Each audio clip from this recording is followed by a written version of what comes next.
atas nama Ahmad Farid Namin, NPM 2210020003 dengan judul tesis pengalaman penggunaan PrEP berdasarkan teori Trans-Theoretical Model pada kelompok LSL di Kota Tangerang tahun 2024. Terima kasih atas perkenannya Dr. Amen Suhari Rowi, MKes, kemudian Dr. Toha Muhammad, MSc, dan Ibu Dr. Nurfadina MKM yang sudah berkenan menguji pada pagi hari ini. Sebelum kita mulai, terlebih dahulu kita sama-sama buka dengan baca basmalah. Bismillahirrahmanirrahim. Bismillahirrahmanirrahim. Untuk selanjutnya nanti akan diberikan paparan oleh Pak Farid terkait dengan hasil tesisnya. Namun sebelumnya silakan Pak Farid seperti biasa terlebih dahulu membuka dengan membaca ayat suci Al-Quran. Silakan Pak Farid. Ya, baik, Bu. Nah, tapi ini belum direcord sama Mbak Nadila. Oh, Sudah otomatis direcord. Coba. ini yang dari recording udah masuk. Oh ya, sudah. Ya, baik. Bismillahirrahmanirrahim. Assalamualaikum warahmatullahi wabarakatuh. Selamat pagi, Waalaikumsalam. Bu Dewi, Bu Ade, kemudian Pak Armi dan Pak Toha yang alhamdulillah eh, bersedia untuk menjadi penguji pada pagi hari ini. Sebelum saya mulai untuk presentasi, izinkan saya untuk membacakan ayat suci Al-Quran terlebih dahulu. أعوذ بالله من الشيطان الرجيم. بسم الله الرحمن الرحيم. ما ننسخ من آيات أو نوسها نأتي بخير منها أو مثلها. ألم تعلم أن الله على كل شيء قدير. ألم تعلم أن الله له ملك السماوات والأرض وما لكم من دون الله من ولي ولا نصير. أم تريدون أن تسألوا رسولكم كما سئل موسى من قبل ومن يتبدل الكفر بالإيمان فقد ضل سواء السبيل. صدق الله العظيم. Ya, baik, terima kasih. Izinkan saya untuk mempresentasikan hasil dari tesis saya yang berjudul pengalaman penggunaan PrEP pada berdasarkan teori Trans-Theoretical Model pada kelompok LSL di Kota Tangerang tahun 2024. Maaf, sebentar, nggak bisa di. Oh ya, ya, terdapat 7 pokok bahasan yang akan saya bahas pada pagi hari ini, mulai dari pendahuluan, tinjauan pustaka, kerangka pikir, metodologi, hasil pembahasan, dan yang terakhir adalah kesimpulan.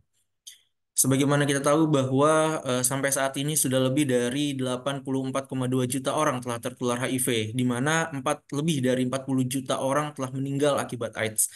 Di Indonesia sendiri, tren infeksi HIV baru memang cenderung menurun. Pada tahun 2020 terdata sebanyak 543.100 juta orang yang tertular HIV dengan berbagai macam kelompok populasi, di antaranya yang paling tinggi adalah dari penasun, LSL, waria, dan WPS. Berbagai upaya tentunya telah dilakukan untuk pencegahan HIV, mulai dari pemberian edukasi, pemberian alat kontrasepsi, kemudian pemberian alat suntik steril, dan terakhir yang terbaru pada saat ini di Indonesia adalah pemberian PrEP. Di mana pemberian PrEP ini terbukti efektif berdasarkan penelitian dari WHO, ini bisa mengurangi penularan HIV hingga lebih dari 90%. Di Indonesia sendiri, PrEP diberikan kepada populasi kunci mulai dari LSL, WPS, waria, penasun, pasangan ODIF, dan pasangan Ristri. Namun untuk dari berbagai macam populasi kunci ini, LSL memiliki resiko yang paling tinggi untuk tertular HIV, yaitu 27 kali lebih besar. Di Indonesia sendiri capaian PrEP masih dibilang sangat kurang baik ya. Jika kita lihat pada grafik di layar bahwa dari target dan capaian ini masih sangat minim sekali. Kemudian berdasarkan Kaskade PrEP, jika kita lihat dari orang yang melakukan inisiasi PrEP ya, mulai dari PrEP itu setiap bulan untuk melakukan kunjungan rutinnya selalu mengalami penurunan kunjungan ulang setiap bulannya. Di Kota Tangerang sendiri, jika kita lihat bahwa memang dari target PrEP itu sudah cukup baik, tapi jika kita lihat dari total populasi kunci yang eligible untuk dilakukan PrEP, itu masih sangat kurang sekali cakupan dari pemberian PrEP di Kota Tangerang. Dan jika kita lihat juga dari yang sudah inisiasi sampai yang melakukan kunjungan rutin per 3 bulan berikutnya, itu terus mengalami penurunan setiap kunjungan rutin berikutnya. Kota Tangerang sendiri merupakan salah satu kota di Provinsi Banten dengan sebaran AIDS ya, dengan sebaran HIV yang cukup banyak, dan sebagian besar ODIF yang mengakses PrEP di Kota Tangerang itu berasal dari LSL. Salah satu upaya pencegahannya melalui terapi PrEP, tapi banyak LSL yang sudah terapi memutuskan untuk berhenti di tengah jalan. Dan belum ada evaluasi lebih lanjut mengenai penggunaan PrEP dan pengalaman LSL dalam terapi dalam mempertahankan status HIV-nya. Sehingga tujuan dari penelitian ini adalah untuk mengeksplorasi pengalaman penggunaan PrEP berdasarkan trans-theoretical model pada kelompok LSL di Kota Tangerang, di mana tujuan khususnya adalah untuk diketahuinya pengalaman ini berdasarkan 5 tahap dari trans-theoretical model, yaitu prakontemplasi, kontemplasi, persiapan, tindakan, dan pemeliharaan. Kita tahu bahwa trans-theoretical model ini dikembangkan pada tahun 1977, di mana ini berfokus kepada perubahan yang menitikberatkan kepada kemampuan individu dalam pengambilan keputusan, bukan kepada pengaruh sosial dan biologis terhadap perilaku. Terdapat 5 tahap perubahan, mulai dari prakontemplasi, kontemplasi, persiapan, tindakan, dan pemeliharaan. Selain itu juga trans-theoretical model ini dipengaruhi juga oleh stage of change. Ya, bisa kita lihat bahwa di sini ada peningkatan kesadaran, pelepasan dramatis, evaluasi lingkungan, evaluasi diri, pembebasan diri, kontrondisi, hubungan yang membantu manajemen kontingensi, dan kontrol stimulus. Sehingga jika kita lihat berdasarkan layar kerangka teorinya, mulai dari prakontemplasi, kontemplasi, persiapan, tindakan, dan pemeliharaan, dan juga di sini ada salah satu tahap ya, di mana nih antara tahap kambuh atau berhenti dalam proses perubahan perilaku berdasarkan trans-theoretical model. Nah, kemudian secara lebih singkatnya, di dalam kerangka pikir dalam penelitian ini berfokus kepada 5 tahap tersebut ya, mulai dari prakontemplasi hingga tahap pemeliharaan. Ini merupakan definisi istilah dalam penelitian ini, mulai dari penggunaan PrEP ya, kemudian prakontemplasi, tahap di mana LSL tidak menyadari atau belum mempertimbangkan adanya kebutuhan untuk terapi PrEP. Kemudian kontemplasi, di mana tahap ini LSL sudah mulai mempertimbangkan untuk memulai terapi. Kemudian tahap persiapan, di mana LSL ini sudah mulai mengumpulkan informasi lebih lanjut dan bersiap untuk memulai terapi PrEP-nya. Kemudian di tahap tindakan, ini merupakan tahap di mana LSL sudah mulai melakukan terapi PrEP-nya. Dan yang terakhir adalah tahap pemeliharaan, di mana LSL ini secara konsisten sudah melibatkan dirinya untuk terus menggunakan PrEP sesuai dengan petunjuk ya dari tenaga kesehatan.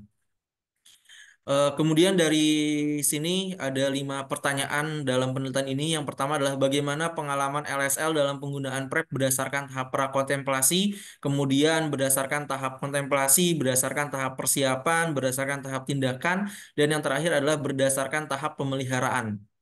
Untuk metode penelitian sendiri, penelitian ini menggunakan desain penelitian epidemiologi deskriptif kualitatif berdepat di Kota Tangerang dimulai sejak Januari hingga Juni tahun 2024.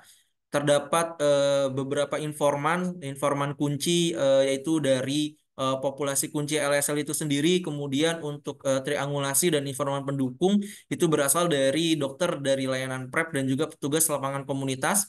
Untuk kriterianya sendiri, yang pertama dia pernah mengkonsumsi PrEP dan berusia lebih dari 18 tahun. Untuk teknik analisis sendiri, sampel diambil secara purposif, kemudian dianalisis dengan teknik konten analisis. Untuk instrumennya, yang pertama ada peneliti sendiri, pedoman wawancara, catatan lapangan, alat perekam suara, dan juga kamera. Ini merupakan alur dari mendapatkan informan kunci. Pertama, di sini peneliti menghubungi petugas lapangan komunitas, kemudian petugas lapangan komunitas menghubungi LSL yang sesuai dengan kriteria untuk menjadi informan kunci. Jika LSL bersedia, maka petugas lapangan ini akan menghubungi peneliti untuk dihubungkan dengan informan kunci agar bisa dilakukan wawancara secara mendalam. Untuk manajemen datanya, yang pertama mulai dari reduksi data, penyajian data, hingga terakhir adalah penarikan kesimpulan. Berikut adalah hasil dari penelitian ini. Yang pertama, penelitian ini di Kota Tangerang sendiri terdapat 13 kecamatan dan 47 layanan PDP, serta terdapat 4 layanan PrEP di Kota Tangerang, yaitu Puskesmas Cibodasari, Puskesmas Karawaci Baru, Puskesmas Kunciran Baru, dan Puskesmas Tanah Tinggi. Kemudian ini merupakan Kaskade Prep LSL di Kota Tangerang periode Januari hingga Desember. Jika kita lihat dari total populasi kunci LSL yang dilakukan pemeriksaan HIV, terdapat 2059 LSL yang diperiksa HIV. Dan dari data tersebut terdapat 1747 LSL yang layak untuk mendapatkan PrEP. Tapi jika kita lihat dari 1747 LSL tersebut, hanya sebanyak 370 saja yang melakukan inisiasi PrEP. Dan jika kita lihat juga pada kunjungan bulan pertama itu langsung mengalami penurunan bahkan hingga 50% ya. Dan terus mengalami penurunan pada kunjungan per 3 bulan berikutnya. Kemudian ini adalah karakteristik informan. Terdapat 3 informan kunci dari penelitian ini. Yang pertama, informan kunci ini setelah penelitian dilakukan wawancara, dia sudah memulai terapi itu selama 14 bulan. Dan pada saat informan diwawancara, informan masih melakukan terapi. Kemudian untuk informan kunci yang kedua, dia hanya melakukan terapi selama 1 bulan dan sudah berhenti cukup lama. Kemudian informan kunci yang ketiga sudah melakukan terapi selama setahun, tapi kemudian memutuskan untuk berhenti terapi. Kemudian untuk informan pendukung di sini ada 2. Yang pertama adalah petugas lapangan dari komunitas Wahana Cita Indonesia. Beliau ini adalah focal point PrEP. Kemudian informan pendukung yang kedua adalah penanggung jawab PrEP di Puskesmas Cibodasari. Nah, ini dipilih karena dari semua informan kunci mengakses PrEP di Puskesmas Cibodasari. Kemudian berdasarkan 5 tahap perubahan, pertama kita lihat berdasarkan tahap kontemplasi, hasil penelitian menunjukkan bahwa pada tahap ini sejak para informan memulai pertama kali berhubungan seks, mereka itu sudah menyadari bahwa hubungan yang mereka lakukan itu adalah perilaku yang berbahaya dan mereka sadar gitu bahwa apa yang mereka lakukan adalah hal yang salah gitu. Dan sebagian semua dari informan ketika diinterview mengaku pertama kali melakukan hubungan seks itu ketika sekolah menengah atas. Dan pada saat itu mereka juga sudah sadar tentunya Bapak Ibu bahwa hubungan seksnya beresiko. Tapi memang dari hal tersebut informan masih belum menyadari bahwa dia butuh atau tidak untuk melakukan pencegahan dan pengobatan. Dan kemudian terkait dengan pengetahuan dasar ya, ternyata para informan ini sudah bisa dibilang sudah cukup tahu terkait dengan HIV, bahwa HIV itu adalah penyakit menular seksual yang bisa menyebabkan kematian dan penyakit penyerta lainnya. Namun tentunya pengetahuan ini bukan menjadi landasan utama dari para informan untuk mau mulai berubah. Ternyata yang memutuskan mereka akhirnya untuk mulai mau mencari tahu terkait dengan pencegahan adalah karena rasa cemas dan rasa khawatir terhadap penularan HIV itu. Jadi karena takut seperti itu. Kemudian barulah para informan ini memiliki motivasi untuk mencari alternatif solusi selain daripada kondom. Karena penggunaan kondom mereka pun bisa dibilang bolong-bolong seperti itu. Artinya tidak konsisten pada saat penggunaannya. Nah, kemudian di tahap kontemplasi di sini sudah mulai terbentuk kesadaran dan pengakuan untuk menjadi pertimbangan bagi para informan untuk memulai untuk mau berubah. Kemudian motivasi dan niat ini sudah semakin meningkat bahwa mereka siap untuk mau melakukan pencegahan HIV. Ditambah mereka juga sudah sering melakukan pemeriksaan HIV, sehingga dukungan dari tenaga kesehatan dan komunitas yang baik ya, selama mereka melakukan testing diberikan penawaran, itu mereka langsung memiliki minat yang cukup tinggi untuk mau memulai PrEP ya, sehingga tidak butuh waktu lama. Ditambah juga adanya perasaan salah dan berdosa, seperti contohnya dari informan kunci 2, dia sangat merasa bahwa apa yang dilakukan ini membuatnya salah dan berdosa, sehingga apabila keluarganya tahu dengan penyakitnya jika ia tertular HIV, itu bisa membuat dia menjadi semakin takut karena selama ini dari ketiga informan sendiri juga tidak ada statusnya yang dibuka kepada keluarga.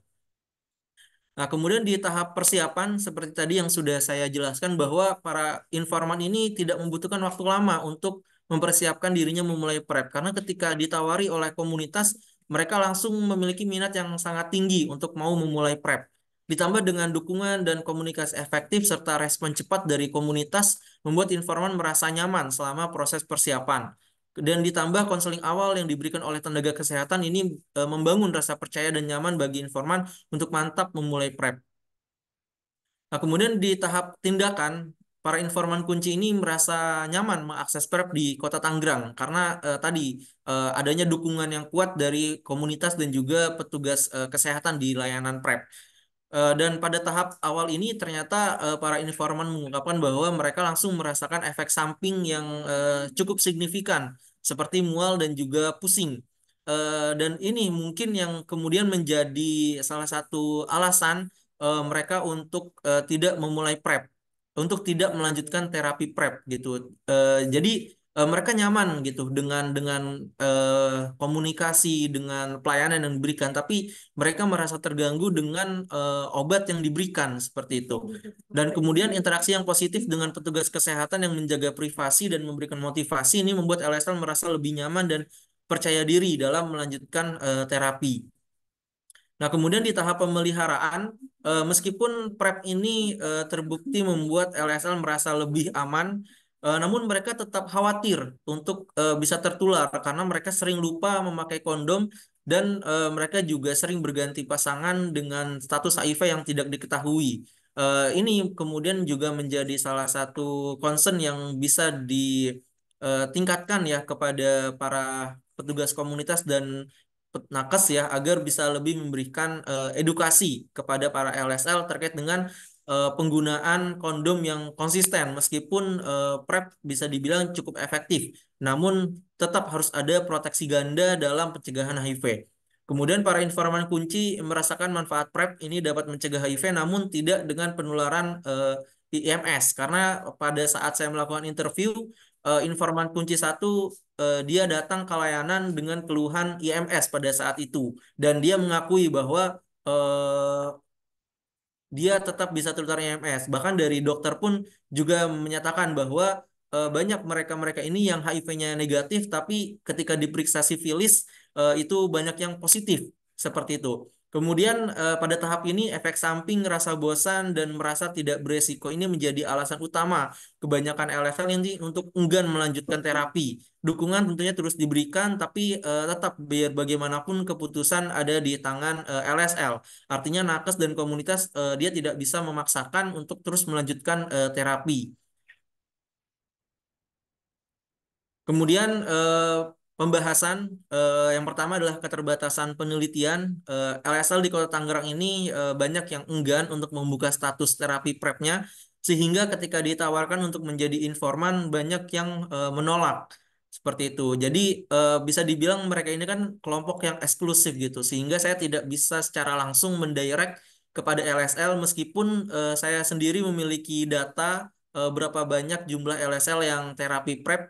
Namun karena mereka cukup eksklusif sehingga saya membutuhkan komunitas sebagai jembatan bagi saya untuk bisa melakukan wawancara gitu. Dan selama periode pengumpulan data itu memang sangat sulit sekali untuk bisa mengumpulkan informan karena memang wawancara mendalam membutuhkan waktu yang bisa dibilang cukup lama karena dalam satu informan itu sekitar menghabiskan waktu sekitar 20 hingga 30 menit tergantung kalau misalnya mereka diselipin curhat ya Bapak Ibu ya itu mungkin bisa lebih lama. Nah, sehingga cukup bisa dibilang cukup sulit seperti itu. Namun mungkin jika waktu dari penelitian ini lebih panjang, mungkin akan jauh lebih banyak informan yang bisa didapat dalam penelitian ini. Kemudian yang kedua, semua informan kunci ini berasal dari layanan PrEP yang sama dari Puskesmas Cibodasari, karena memang dari petugas komunitas ini selalu merujuk LSL ke Puskesmas Cibodasari untuk melakukan terapi PrEP gitu. Sehingga mungkin bisa dibilang jika seandainya dari informan yang saya dapat ini dari berbagai macam layanan mungkin akan jauh bisa lebih merepresentatifkan eh, bagaimana pengalaman LSL di Kota Tangerang. Kemudian kita masuk ke dalam pengalaman LSL berdasarkan tahap prakontemplasi. Kita tahu bahwa LSL paham bahwa perilaku seksnya ini berbahaya, tapi belum ada motivasi dan keinginan untuk mencari solusi lain dari pencegahannya. Hasil penelitian dari Jambak ini menunjukkan bahwa kecemasan dan kekhawatiran terhadap kemungkinan HIV ini melalui hubungan seks adalah faktor utama yang mendorong LSL untuk mempertimbangkan dan mulai mencari upaya pencegahan. Jadi dari penelitian lain pun juga menunjukkan bahwa faktor yang menyebabkan LSL ini mau untuk berubah adalah karena takut, karena cemas gitu, bukan karena pengetahuan. Meskipun memang pengetahuan juga mempengaruhi, tapi yang lebih menjadi faktor utamanya adalah rasa cemas dan rasa takut terhadap penularan HIV itu. Kemudian pengetahuan menjadi landasan penting untuk memulai kesadaran perilaku yang menyimpang meskipun pengetahuan ini tidak sepenuhnya memberi pengaruh kepada LSL. Kemudian pemahaman yang baik dapat meningkatkan rasa cemas dan khawatir terhadap penularan HIV. Perasaan tersebut dapat memicu intensi individu untuk mencari solusi dari penularan HIV. Kemudian pengalaman berdasarkan kontemplasi, yang pertama adalah motivasi dan ketakutan terhadap HIV. Penelitian dari Hulsen ini menunjukkan bahwa LSL dengan motivasi yang tinggi cenderung ingin memulai PrEP dalam waktu 30 hari. Namun penelitian lain juga menemukan bahwa terdapat berbagai macam hambatan dalam niat menggunakan PrEP, seperti rasa malu dan takut akan efek samping. Namun dalam penelitian ini menunjukkan bahwa mereka memang langsung minat menggunakan PrEP. Namun nanti pada tahap pemeliharaan itu karena adanya efek samping dan juga mungkin mereka tidak benar-benar langsung memikirnya secara mendalam bagaimana dengan resiko efek sampingnya, mungkin akhirnya itu yang menyebabkan mereka tidak melanjutkan terapi PrEP. Kemudian perasaan berdosa dan malu. Banyak LSL yang merasa berdosa dan malu terhadap diri sendiri dan keluarga. Seperti tadi informan kunci 2 yang malu apabila statusnya diketahui oleh keluarganya. Dan yang dapat menjadi hambatan dalam niat menggunakan PrEP ini ditambah dengan stigma sosial dan perasaan negatif. Ini memerlukan pendekatan empatik ya yang mendukung dari tenaga kesehatan. Kemudian yang berikutnya adalah pengaruh edukasi dan media sosial. Kita tahu bahwa pada saat ini edukasi itu memiliki peran penting dan media sosial juga menjadi faktor pendukung bagi para informan untuk mencari informasi tentang PrEP. Salah satu contohnya adalah informan kunci 3 yang mengetahui PrEP awalnya lewat media sosial TikTok, kemudian langsung menghubungi petugas komunitas untuk mencari tahu lebih dalam tentang PrEP. Kemudian dukungan dalam penggunaan PrEP, rasa malu, cemas, dan khawatir tertular HIV ini memerlukan dukungan yang signifikan dari tenaga kesehatan, di mana ini penting untuk meningkatkan kesadaran penggunaan PrEP dengan edukasi berkelanjutan dan pendekatan yang empatik kepada para LSL. Kemudian pada tahap persiapan, kita tahu bahwa mereka memiliki perasaan yang rentan dan sadar akan resiko yang tinggi terhadap HIV, sehingga ketika mereka ditawarkan itu langsung merasa mantap untuk memulai PrEP ini. Ditambah dengan dukungan komunitas dan komunikasi yang baik, mereka ini memberikan edukasi secara terus-menerus. Jadi ketika mereka melakukan tes per 3 bulan, komunitas selalu memberikan pendampingan terkait dengan PrEP ya, Bapak Ibu, sehingga karena sering dimotivasi, diberikan dukungan, mereka akhirnya langsung mantap untuk memulai PrEP. Kemudian penyesalan dan dorongan ya, mereka karena mereka sudah mulai menyesal dengan perilakunya, tapi mereka bisa dibilang terjebak dalam suatu lubang yang mereka sendiri tidak berdaya untuk bisa naik ke atas gitu, tanpa adanya dukungan dari luar lubang tersebut gitu. Sehingga banyak akhirnya mereka yang menyerah dengan perilakunya dan lebih baik terapi PrEP gitu, karena candu itu hal yang sangat sulit sekali untuk bisa dihilangkan seperti itu. Karena dari sekian yang sudah saya tanya kepada para informan adalah adakah keinginan untuk keluar dari perilaku ini? Mereka menyatakan bahwa saya ingin untuk keluar, tapi ketika saya tanya kapan mau untuk berubah, keluar dari perilaku ini, dia bilang tidak tahu karena setiap dia ingin berubah itu selalu aja dia bilang tiba-tiba pengen gitu. Jadi pengen kemudian akses yang mereka miliki untuk di lingkungan itu masih sangat mudah mereka akses, akhirnya mereka terjebak lagi gitu. Kemudian juga berikutnya adalah pengaruh informasi dari media sosial, di mana ternyata media sosial ini memiliki dampak yang positif untuk memberikan motivasi dan kesiapan dari LSL untuk memulai PrEP. Kemudian pendekatan sensitif dari petugas kesehatan. Jadi ketika mereka melakukan konseling awal untuk memulai PrEP, eh, nakes ini tidak langsung mencecer dengan pertanyaan-pertanyaan yang sensitif. Artinya yang pertama ditanyakan itu adalah terkait hanya sebatas dengan pemberian obat dan pemberian regimen di tahap awal konseling, sehingga para informan ini merasa nyaman karena tidak merasa terintimidasi dan ditanya lebih dalam tentang privasi mereka gitu. Baru kemudian di pertemuan berikutnya secara pelan-pelan nakes ini mulai menggali dan mereka karena sudah nyaman akhirnya sudah mulai untuk terbuka melakukan menceritakan gitu terkait dengan resikonya mereka. Nah, kemudian yang tahap berikutnya adalah tahap tindakan, di mana tahap ini adalah tahap yang sangat penting karena ini adalah awal mereka memulai PrEP, di mana dukungan dari tenaga kesehatan ini harus kuat dan positif untuk bisa meningkatkan motivasi mereka agar mau mempertahankan penggunaan PrEP. Kemudian dukungan komunitas dalam mengatasi efek samping.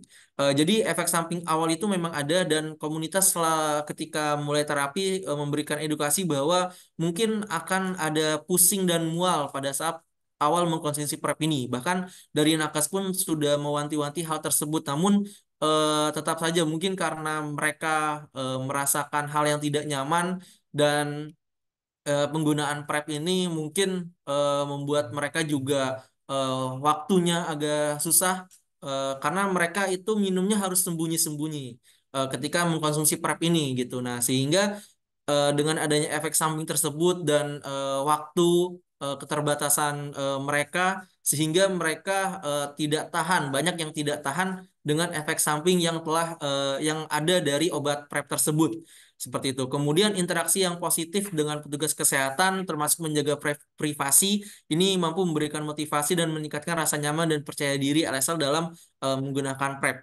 Kemudian hubungan yang baik dengan petugas kesehatan ini sangat penting untuk memastikan bahwa dia mau untuk terus melanjutkan terapi PrEP seperti itu. Namun ada hal yang mungkin sedikit lucu ya Bapak Ibu ya. Jadi contohnya adalah informan 3 dia memutuskan untuk berhenti PrEP gitu. Namun dia tetap rutin untuk melakukan tes HIV dan bertemu dengan layanan kesehatan gitu dengan nakes dan komunitas gitu. Nah, artinya kan di sini mungkin ada hal-hal yang harus ditingkatkan gitu untuk bisa mengembalikan mereka yang masih terjebak dalam perilaku seks menyimpangnya ini untuk mau melakukan terapi PrEP seperti itu. Kemudian di tahap pemeliharaan kita tahu bahwa tadi efek samping ini menjadi sebuah tantangan karena dari berbagai penelitian juga menunjukkan bahwa efek samping seperti mual, pusing, kelelahan selama beberapa minggu pertama terapi ini mempengaruhi kepatuhan dan keberlanjutan penggunaan PrEP. Kemudian juga pengingat dan dukungan berkelanjutan ini sangat penting untuk diberikan kepada mereka untuk mau terus melanjutkan terapi PrEP-nya. Kemudian terkait dengan manfaat PrEP dan konsistensi penggunaan kondom. Jadi setelah mereka melakukan terapi PrEP itu banyak yang merasa bahwa hanya PrEP aja udah cukup. Sehingga penggunaan kondomnya ini menjadi tidak konsisten. Seperti itu. Dan ini sangat penting sekali karena PrEP ini sekali lagi hanya mencegah HIV, tidak mencegah IMS. Sehingga akhirnya banyak mereka yang akhirnya tertular IMS karena tidak menggunakan kondom secara konsisten. Kemudian juga salah satu contoh lah informan kunci 3. Dia memutuskan untuk berhenti PrEP setelah setahun konsumsi. Padahal dia ini tidak merasakan efek samping yang signifikan. Tapi yang menjadi faktor dia untuk berhenti adalah karena dia sudah memiliki pasangan yang setia menurut dia. Gitu. Sehingga dia sudah satu pasangan ini kemudian setiap kali melakukan tes, jadi ketika dia mau refill PrEP itu per 3 bulan itu harus dites HIV terlebih dahulu dan dia merasa bahwa HIV-nya selalu negatif gitu. Nah, sehingga buat apa saya butuh PrEP lagi karena harus konsumsi setiap hari membuat saya bosen gitu. Nah, akhirnya dia memutuskan untuk berhenti PrEP gitu. Dan ketika saya tanya, adakah keinginan untuk melanjutkan terapi, dia langsung mantap menjawab bahwa saat ini saya tidak ingin lagi melanjutkan terapi PrEP karena ya saya masih setia sama pasangan saya ini gitu. Dan kayak saya tanya kemudian dari pasangannya bagaimana gitu. Pasangannya konsumsi PrEP juga atau enggak? Ternyata pasangannya ini enggak mengkonsumsi PrEP. Terus saya tanya juga apakah pasangannya mendukung untuk PrEP? Ternyata dia bilang jawabannya ya pasangan saya biasa aja. Artinya berarti dia mendukung enggak, menolak enggak seperti dan nggak ada yang nggak tahu gitu. Apakah pasangannya ini beneran setia dengan dia atau justru main juga dengan orang lain gitu. Dan hal ini kan yang menyebabkan banyak ya mungkin akhirnya mereka memutuskan untuk berhenti seperti itu dalam penggunaan PrEP. Kemudian yang terakhir tadi adalah perubahan persepsi resiko dan kepatuhan ya seperti tadi yang sudah saya jelaskan ya. Jadi berdasarkan pengakuan para informan ketika berhenti PrEP dari aplikasi PrEP itu memang yang menjadi faktor mereka untuk berhenti PrEP itu yang pertama adalah efek samping karena merasa mual, merasa pusing di awal-awal ketika terapi dan yang terakhir adalah sudah merasa tidak beresiko. Nah, cuma hal ini mungkin yang bisa menjadi penambah ketika eh, dia memutuskan untuk berhenti karena tidak beresiko, tidak beresikonya yang seperti apa gitu. Karena percuma mungkin ketika dia berhenti PrEP tidak beresiko, tapi bukan tidak beresiko yang keluar dari perilaku seks menyimpangnya gitu. Artinya mungkin kalau kita menganggap bahwa back to normal gitu sebagai fitrahnya gitu. Tapi kalau dia masih terjebak, artinya sebetulnya kan mereka masih beresiko gitu, sehingga mungkin perlu untuk PrEP ini gitu. Namun yang menjadi kendala dari pemberian PrEP ini adalah nakes dan komunitas tidak bisa memaksakan para LSL ini untuk lanjut menggunakan PrEP gitu. Artinya semuanya diserahkan kepada pasien gitu. Mau lanjut silahkan, mau berhenti juga silahkan gitu. Nah, inilah mungkin yang menjadi tantangan gitu terkait dengan kebijakan gitu terkait dengan PrEP ini gitu. Karena akhirnya PrEP ini hanya menjadi sebagai mungkin pelengkap gitu ya pada saat ini gitu. Harusnya kan mungkin bisa lebih dari sekedar pelengkap ke depannya seperti terkait dengan PrEP. Eh, Kemudian kita masuk ke kesimpulan. Yang pertama pada tahap prakontemplasi di sini LSL sudah menyadari tadi bahwa perilaku mereka beresiko terhadap kesehatan namun belum termotivasi untuk mencari pencegahan solusi HIV. Salah satunya juga penggunaan kondomnya yang tidak konsisten. Kemudian mereka sudah khawatir dan takut terhadap penularan HIV. Hal ini kemudian yang mendorong mereka untuk mempertimbangkan mencari pencegahan lain ya selain dari penggunaan kondom tadi. Kemudian masuk ke tahap prokontemplasi, LSL mulai menunjukkan kesadaran dan motivasi untuk melindungi dirinya dari HIV dengan PrEP, di mana informasi dari media sosial dan layanan kesehatan ini dapat membantu mempertimbangkan penggunaan PrEP bagi para LSL. Karena tadi ketakutan tertular HIV dan dampaknya terhadap keluarga menjadi pendorong utama juga bagi mereka untuk mau melakukan pencegahan menggunakan PrEP. Kemudian pada tahap persiapan, LSM menunjukkan kesediaan untuk memulai PrEP setelah mendapatkan informasi dan dukungan dari komunitas serta petugas kesehatan.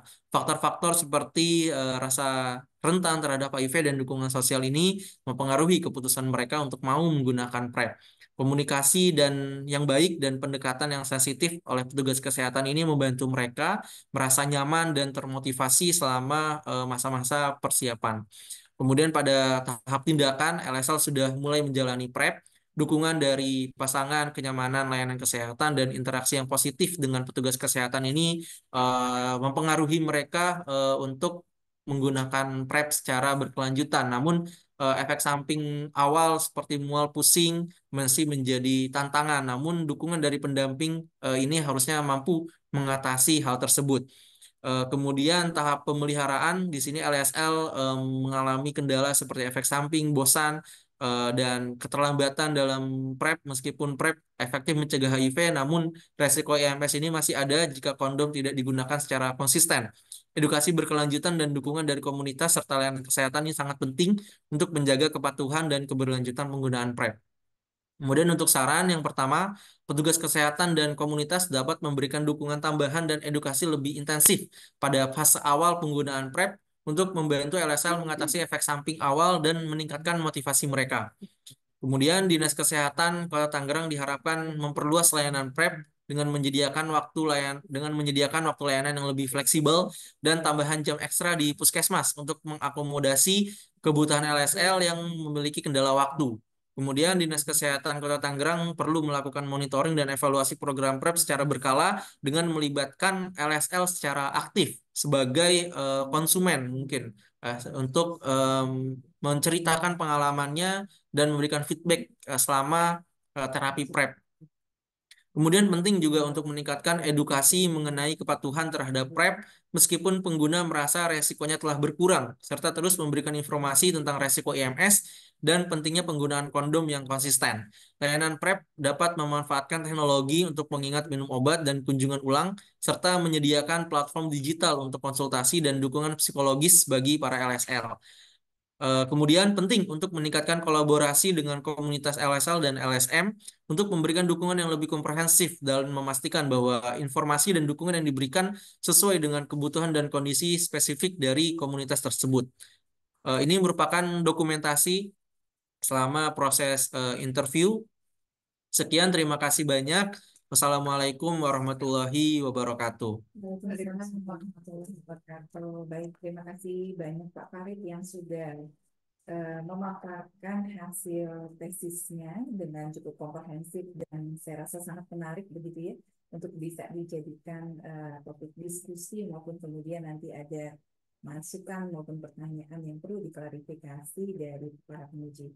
Baik, untuk kesempatan pertama saya berikan untuk Dr. Ermin Zuhari Rawi MKes. Silakan dok, berkenan untuk memberikan pertanyaan maupun masukan terkait tesisnya Pak Farid. Silakan dokter Ermin. Ya, baik, terima kasih Bu Dewi. Bismillahirrahmanirrahim. Assalamualaikum warahmatullahi wabarakatuh. Alhamdulillahirrahmanirrahim. Wa bihi nasta'in wa ala umuri dunya waddin. Wassalatu wassalamu ala asrafil anbiya'i sayyidina Muhammadin wa ala alihi wasahbihi ajma'in, amma ba'd. Yang saya hormati Bu Dewi Purnamawati. Terima kasih Bu Dewi, kita ketemu lagi. Juga Dr. Toha Muhaimin, Dok. Sehat selalu, Dok. Sudah lama juga nih nggak ketemu sama Dr. Toha. Kemudian dari bagian akademik ya, Mbak Nadila, ini ada Bu Nur Fadilah. Dan yang terakhir nih Pak Farid nih, Pak Farid. Sampai di sini masih sehat Pak Farid, belum stres ya, masih memikirkan Alhamdulillah, Pak. bagaimana melengkapi tesisnya ya. Yang pertama-tama sekali lagi selamat untuk Pak Farid sudah sampai ke tahap ini. Insya Allah ini kalau sudah tahap ini akan teruslah Pak Farid, nggak boleh berhenti ya. Baik, saya sangat apresiasi ya. Ini suatu penelitian yang mengikuti ya. Artinya penelitian ini mengetahui orang dari awal, terutama yang ini karena kita berhubungan dengan ini ya HIV/AIDS ya. Atau lebih lebih lebih spesifik lagi ini dengan LSL nih. Nah, ini ada beberapa hal nih mungkin yang perlu memperjelas, menambah kesanan dari tesisnya Pak Farid ini. Yang pertama, secara keseluruhan sih saya apresiasi ini pengalaman penggunaan pre-exposure ya, profilaksis atau PrEP ya. Ini cukup menarik. Mungkin yang pertama untuk tinjauan latar belakang ya Pak Farid, saya melihat bahwa Pak Farid masih belum banyak nih untuk latar belakangnya ya. Harus tambah nih jurnal-jurnal ya tentang bagaimana penelitian tentang PrEP. Itu masih kurang nih Pak Farid.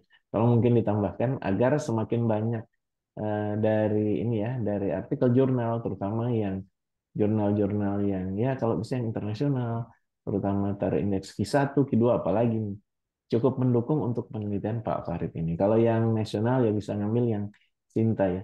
Tapi Sinta 1, Sinta 2 biasanya sih ini terlalu ini juga dengan penelitiannya. Kalau mau internasional ya memang harus Q1 atau Q2 ya. Kemudian untuk tujuan penelitian, saya juga sudah lihat bahwa ini memang tujuannya kan mengeksplorasi ya. Kalau mengeksplorasi, kira-kira ada bayangan nggak dari Pak Farid? Apa sih eksplorasi itu, Pak Farid? Setahu saya kan kalau eksplorasi itu dia sifatnya meriksa ya, cari tahu lebih dalam ya, atau dia dicari yang menjelajah, menganalisis lebih detail ya, untuk menemukan sesuatu yang baru. Kemudian juga ada pengembangan di situ. Nah, dengan tujuan seperti ini, Pak Farid ini menjadi suatu tantangan bahwa bagaimana Pak Farid itu harus lihat berdasarkan dari tahap-tahap ya. Prep itu apakah Pak Farid sudah melakukan eksplorasi yang cukup dalam sehingga bisa menemukan gap ya yang ada pada kelompok LSL ini, sehingga apa yang harus diperbaiki, yang harus kita bikin solusinya kalau menemukan gap. Kan biasanya kalau penelitian harus seperti itu, bukan biasanya lagi ya. Ininya penelitian yang memang harus melihat gap apa yang ada di situ, apalagi Pak Farid menyatakan tujuannya untuk eksplorasi, automatically nanti gapnya harus ada solusinya. Nah, solusinya ini yang menjadi manfaat dari penelitiannya Pak Farid ini.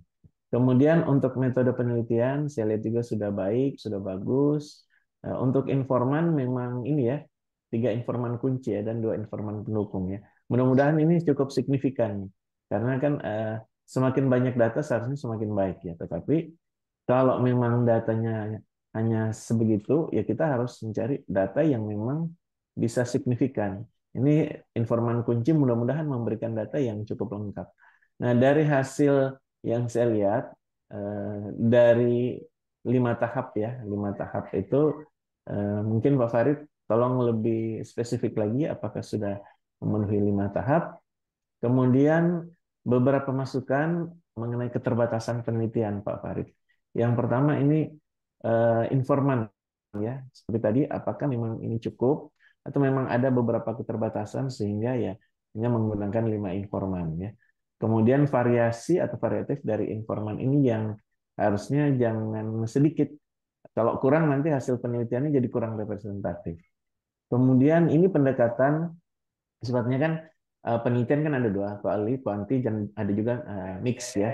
Ini saya lihat pendekatan kualitatif, tapi ini harus hati-hati karena dia cukup mendalam juga tentang pengalaman individu, sehingga kalau kurang data yang kita dapat, ini malah akan semakin mengeneralisasi dan akan semakin luas. Nanti pada saat kita membuat interpretasi penelitian ini, jadi semakin sulit nih, karena data terlalu luas, artinya terlalu luas.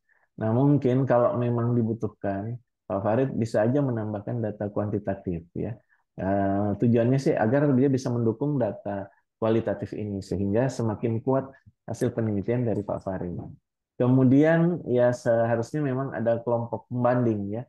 Ini karena tidak ada kelompok pembanding yang menggunakan PrEP atau yang tidak menggunakan, ini kira-kira seperti apa nih? Nah, ini lebih bagus lagi kalau ada kelompok pembanding agar lebih terlihat bahwa ternyata PrEP ini pada saat dieksplor oleh Pak Farid ternyata punya suatu keunggulan ya daripada tidak menggunakan PrEP.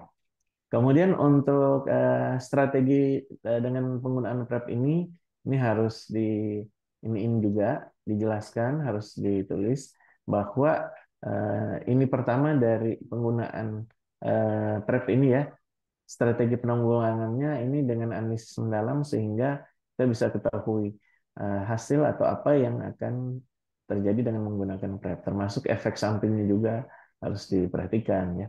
Kemudian untuk aspek sosial dan budaya, nah ini mengenai faktor sosial dan budaya ini mempengaruhi penggunaan PrEP, sehingga Pak Farid juga harus hati-hati, termasuk di situ nanti ada stigma, ada dukungan keluarga, kemudian ada norma budaya ya.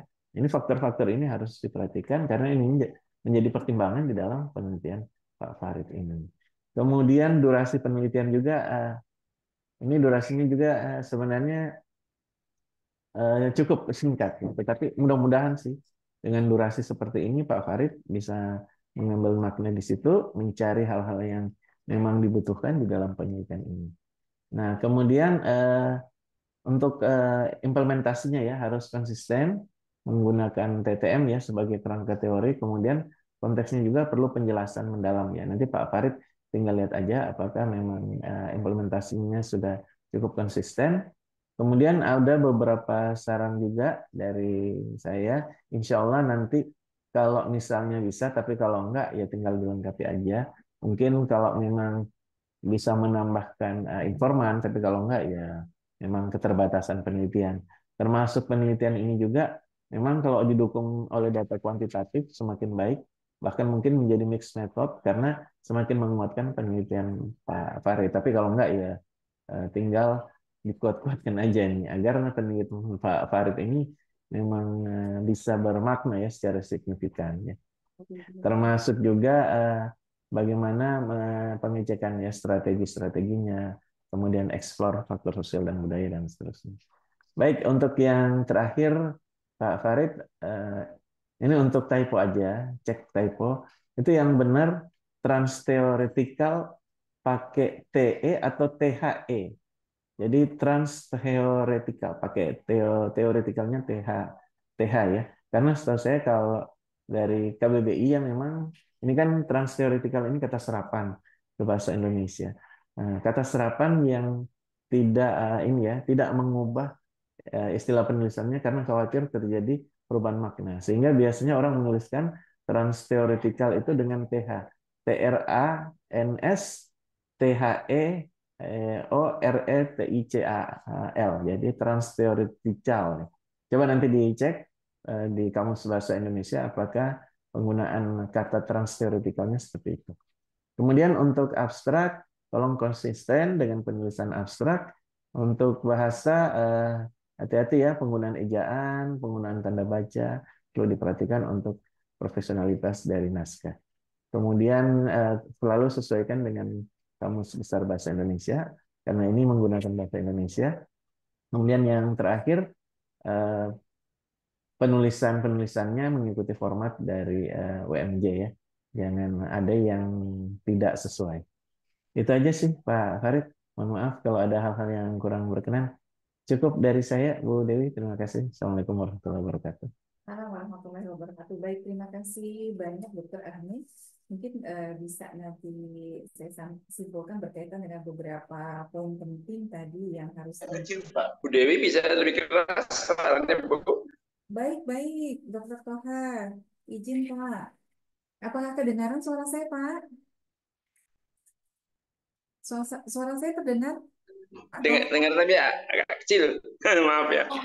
agak kecil, saya sudah Nah, bertemu. ini sedang. Ini Baik, udah. baik, izin saya. Terima kasih. Baik, Pak Toha.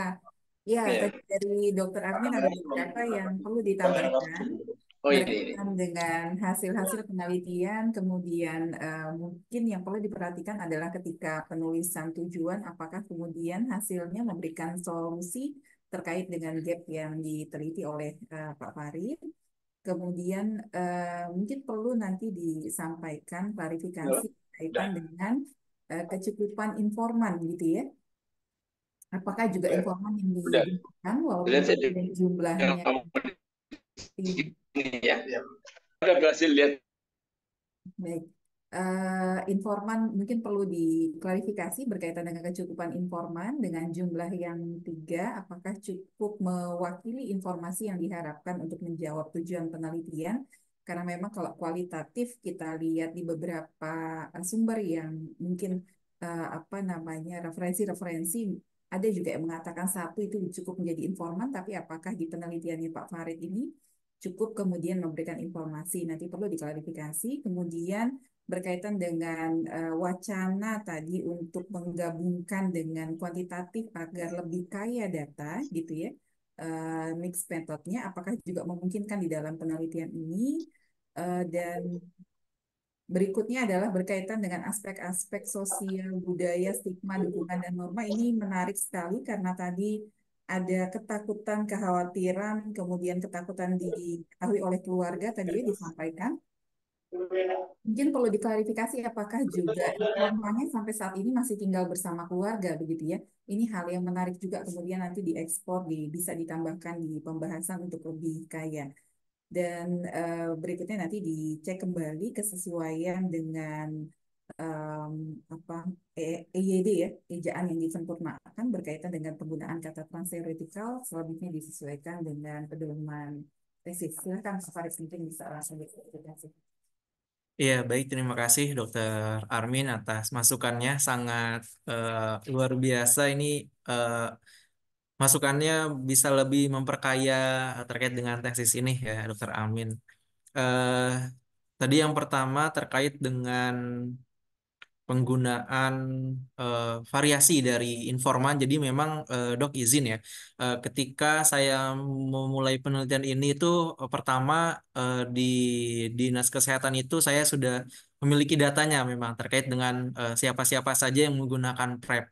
Namun untuk berdasarkan apa ya, secara etikal penelitian gitu, di sini saya ingin melibatkan komunitas karena pasti jika seandainya saya yang langsung menghubungi informan kunci secara langsung, tentunya akan banyak sekali penolakan gitu. Karena pertama mereka menganggap bahwa ini siapa kok tiba-tiba menghubungi gitu. Dan akan berbeda jika seandainya dari petugas komunitas yang menghubungi informan tersebut gitu. Sehingga saya meminta bantuan kepada petugas komunitas untuk menjembatani saya kepada para LSL gitu.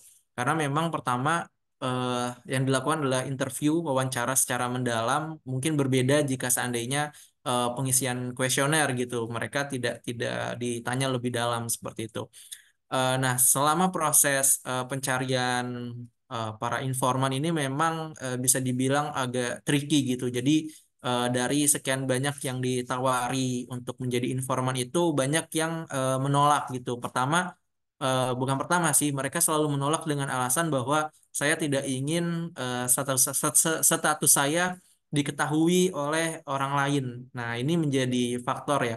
Padahal pada saat interview saya sudah informasikan bahwa akan ada iming-iming lah gitu ya, uang pengganti transport seperti itu gitu. Tapi tetap saja gitu, mereka tidak ingin diketahui statusnya seperti itu.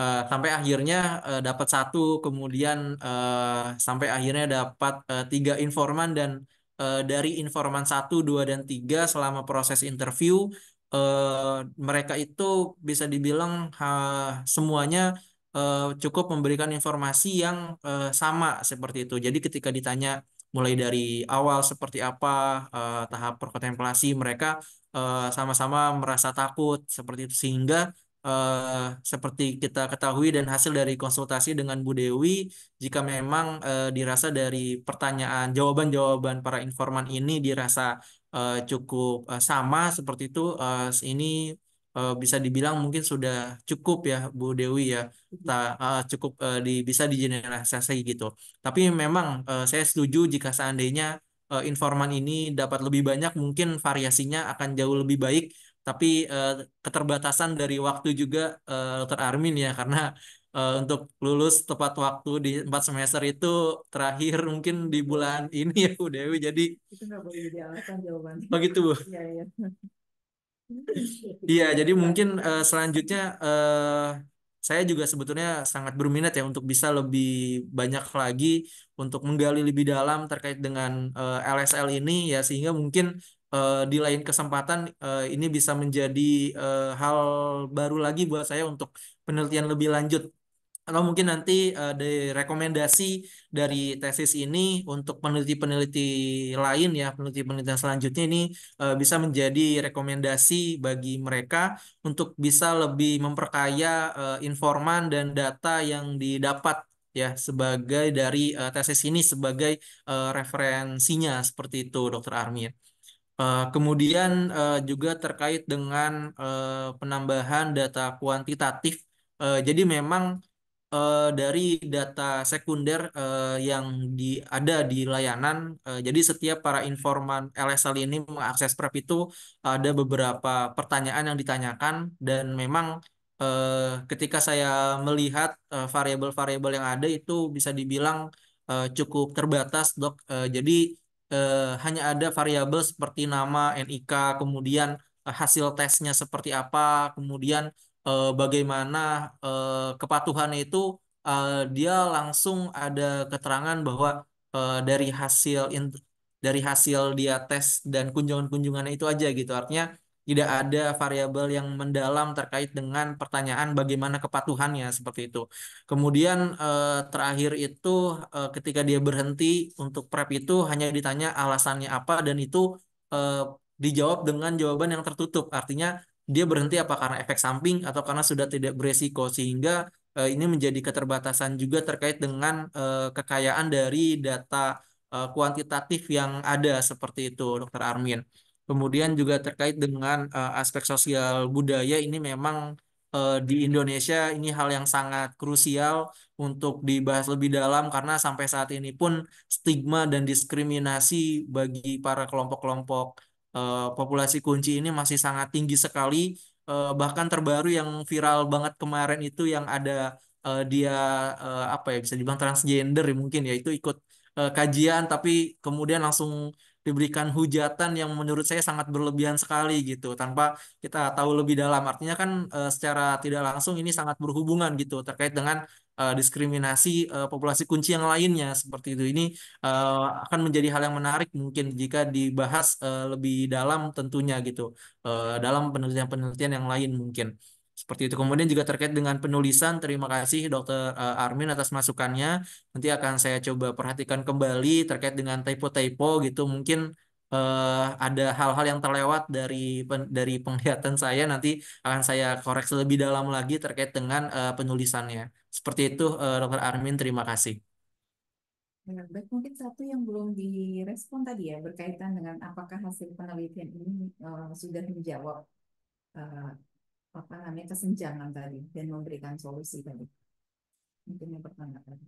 Ya, baik, terkait dengan hal itu, kalau saya rasa berdasarkan dari tahapan-tahapan dari transtheoretical model, ini bisa dibilang sudah cukup menjawab seperti Dr. Armin ya. Tapi memang balik lagi, jika memang mungkin variasinya lebih banyak yang didapat, mungkin akan jauh bisa lebih mengeneralisasi lagi terkait dengan pengalaman-pengalaman gitu. Karena eh, pastinya tentu pengalaman itu banyak hal ya, pengalaman bermacam-macam, tapi secara umum saya rasa ini sudah bisa dibilang cukup untuk bisa menjelaskan terkait dengan pengalaman penggunaan PrEP ini berdasarkan dari 5 tahap transtheoretical model yang tadi.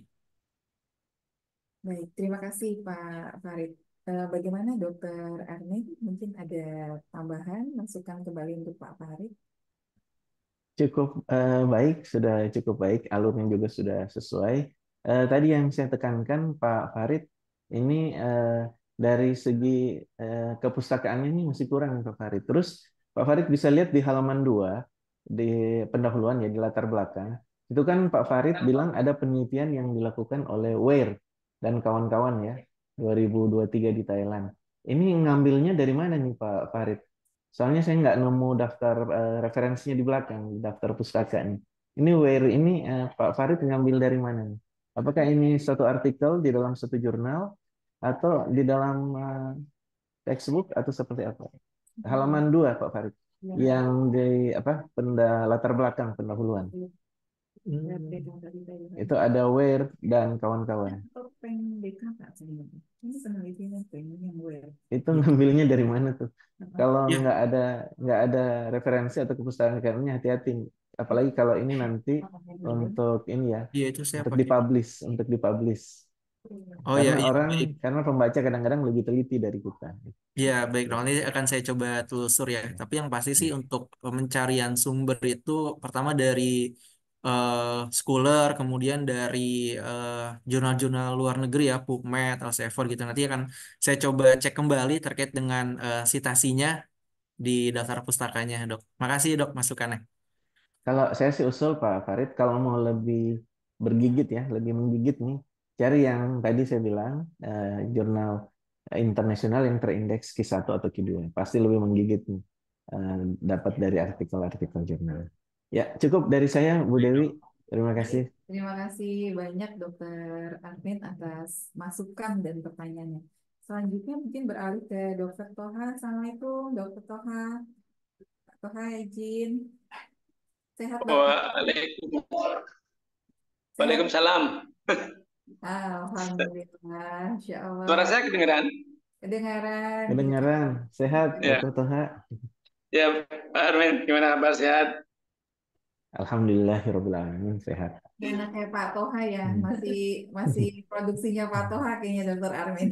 Masih, Kenapa? masih. Masih produksinya Pak Toha dulu. Oh, gitu. Iya, iya. Udah Oke. selesai. Ya, silakan. Bapak. Ini saya ada kesulitan apa teknis ya. Karena saya sekarang sebenarnya lagi ada di rumah sakit. Jadi pindah tempat coba.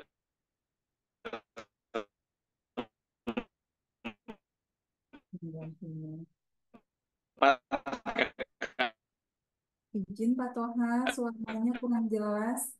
Bapak izin. Iya, iya aja. Bapak izin, mungkin videonya bisa di-off. Bapak izin, mungkin videonya bisa di-off-kan, Pak.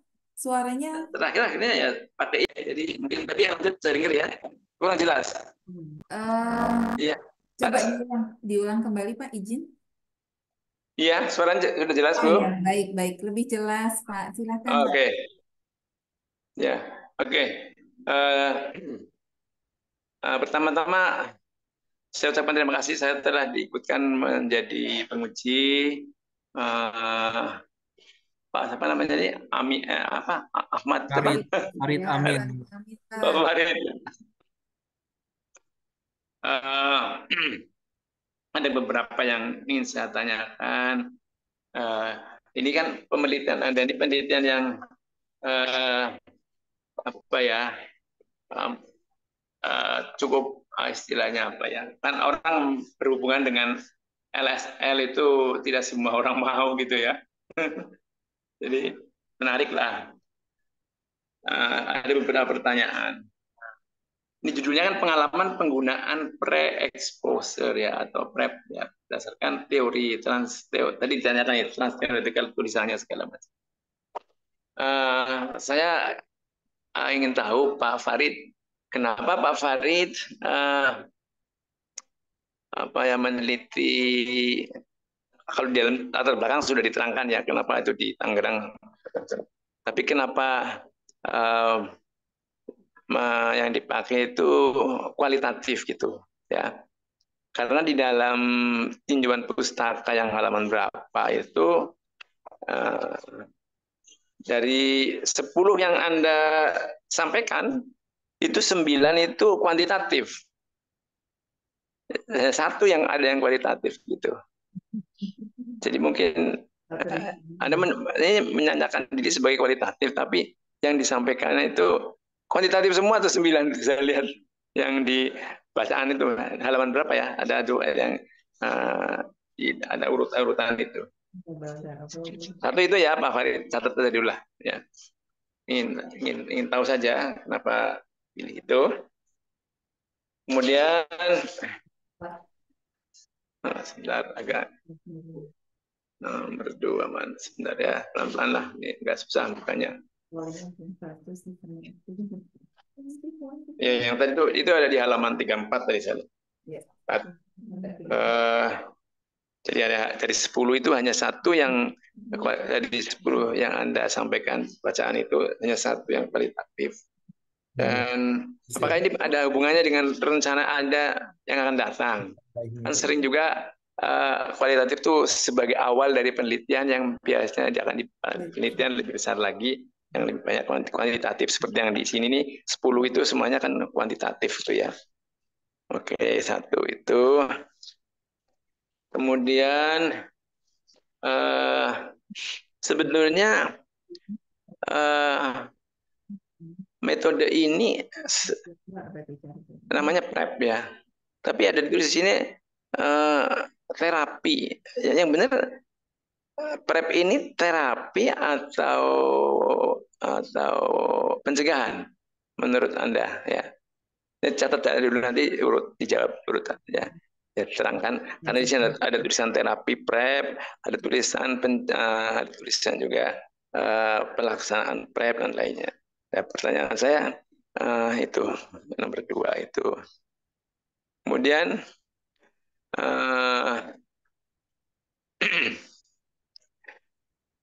di dalam analisis Anda ini teknik pengolahan analis data pada halaman berapa tuh? Halaman 47 ya Pak Farid. Anda mengolah dengan manual apa dengan program, ya. Apakah pernah Anda memakai program? Kan ada beberapa yang terkenal itu NVivo namanya ya untuk analisis data kualitatif ya. Ya, ada beberapa lah, tapi yang sering saya juga pernah waktu itu mencoba NVivo itu yang banyak dipakai. Program apa namanya untuk pengolahan data kualitatif. Kemudian tadi yang mengenai hasil segala tadi sudah dibahas oleh Armen ya.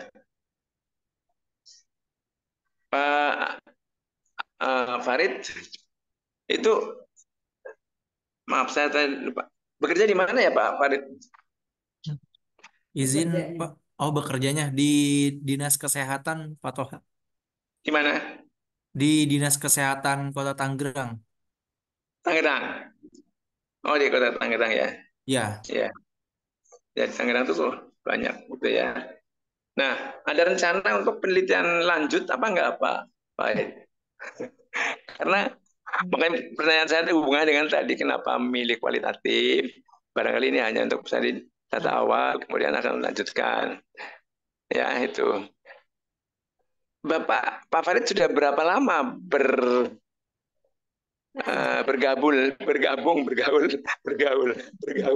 bergabung dengan kelompok-kelompok LSL sudah pernah belum sebelumnya? eh, sekurang lebih sih sudah sekitar Lama. hampir 2 tahun ini Pak Toha. Saya Oh, berhubungan dengan kelompok-kelompok populasi kunci ini Pak Toha. Tapi nggak oh ini. ya bagus lah kalau itu Ya, sudah tapi banyak. tidak intim, jangan sampai Iya, intim. iya. Terus sampaikan. Iya, Berhubungan tapi nggak intim. iya, tapi nggak intim Pak. Berhubungan. Ngeri-ngeri sih. Intim Bapak. Oke, kemudian yang terakhir ini sebenarnya tambahan ini aja pelengkap. Kan di sini ada pedoman wawancara, tapi tidak di print atau di hard copy-nya nggak kelihatan itu pedoman wawancara itu. Kemudian juga pada yang disebutkan pada alat-alat yang dipakai bagusnya diperlihatkan karena di foto yang di halaman terakhir itu tidak ada tuh menunjukkan alat perekam ya misalnya apa pakai alat perekamnya pakai apa kemudian juga kamera itu ya untuk meyakinkan saja bahwa Anda sudah melakukan sesuatu dengan sesuai dengan yang Anda ceritakan gitu. Sekali lagi Pak, saya mengucapkan selamat lah atas selesainya program Mas Magister ya di Kesmas UMJ. Mudah-mudahan ilmunya bermanfaat ya Pak untuk terutama untuk dipakai di Dinas Kesehatan Tangerang. Sementara itu aja Bu Dewi, terima kasih. Baik, terima kasih Pak Dr. Toha. Izin saya simpulkan berkaitan dengan beberapa poin yang tadi Bapak sampaikan. Mungkin perlu klarifikasi kenapa sumber-sumber yang dipakai banyak pendekatan kuantitatif sementara penelitiannya menggunakan pendekatan kualitatif. Kemudian menurut saya ini yang paling substansi berkaitan dengan penggunaan PrEP tadi ya. Ada dua hal yang disampaikan oleh Pak Toha yang sangat substansi, apakah ini terapi atau bagian dari pencegahan mungkin nanti bisa diklarifikasi. Kemudian analisis data mungkin perlu keterangan apakah dilakukan secara manual atau dengan menggunakan software. Dan yang terakhir mungkin menunjukkan beberapa eh, dokumentasi ya berkaitan dengan proses pengambilan data mulai dari pedoman data kemudian alat-alat dokumentasi. Silakan bisa langsung diklarifikasi Pak Faris.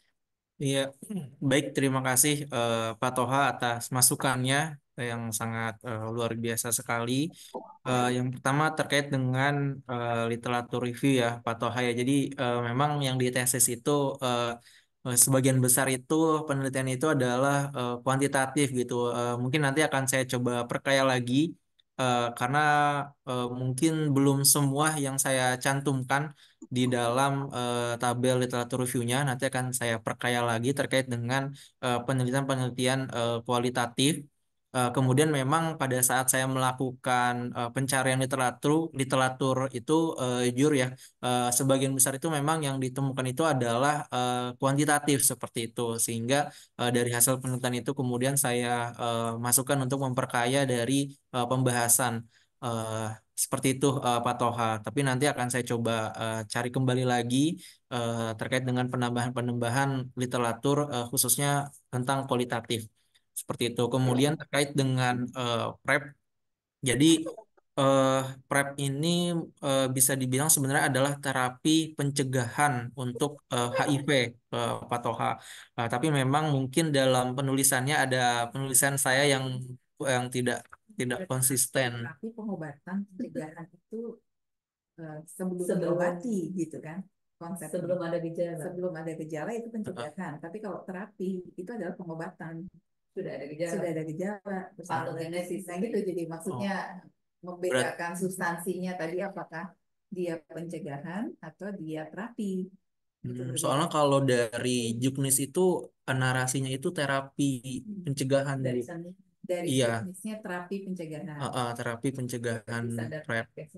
yang dipertanyakan Kemenkes ya, kenapa dia menggunakan istilah itu? Atau mungkin nanti saya coba tinjau kembali yang lebih tepatnya apakah langsung saja penggunaan PrEP atau ada tambahan kata terapi pencegahan PrEP, terapi penggunaan. Beberapa tidak konsisten di Izin Bu Dewi, setahu saya sih dia bisa profilaksis, bisa untuk terapi, tergantung kebutuhan dan Nah, pemakaian. itu makanya tadi yang perlu di garis bawahi tadi ya, untuk ditekankan apakah ini bagian dari terapi atau pencegahan.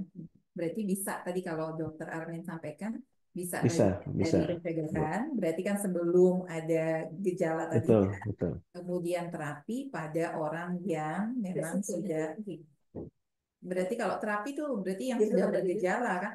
Sebenarnya ini kan ARV ya, Dok Armin ya. Betul, Bu. Iya. Betul, ARV. Kan? Isinya ya. ARV kan isinya, hanya Betul. kemudian mungkin terapi pencegahan tadi pada orang yang belum terinfeksi HIV, terapi pada orang yang sudah terinfeksi HIV.